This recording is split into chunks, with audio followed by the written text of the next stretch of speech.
পেছন থেকে কলকাঠি নাড়ছে কে? প্যারিসে বসে একজন, নিউ ইয়র্কে বসে একজন।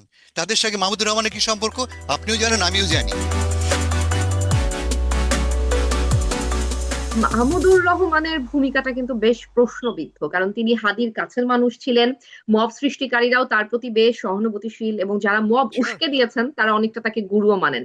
এবং আমরা দেখলাম যে ডক্টর আসিফ নজরুল স্ট্যাটাস দিয়েছেন, তিনি মাহমুদুর রহমানকে সেখানে যেতে অনুরোধ জানিয়েছিলেন, কিন্তু মাহমুদুর রহমান কোনো রকম কোনো রেসপন্স করেনি, তিনি নীরব ছিলেন।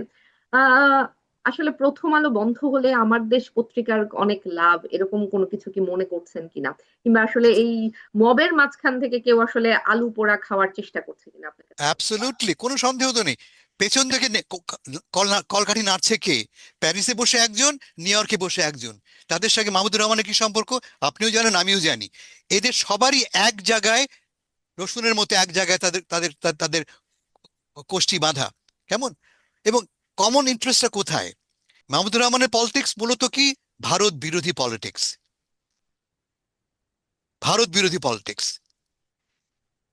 প্যারিসে বসে পিনাকির পলিটিক্স কি? অবশ্যই ভারত বিরোধী, প্লাস প্লাস একটি মৌলবাদী ইসলামপন্থী ইতিহাস রচনা তিনি করছেন, সংস্কৃতি তিনি আমাদেরকে উপহার দিচ্ছেন।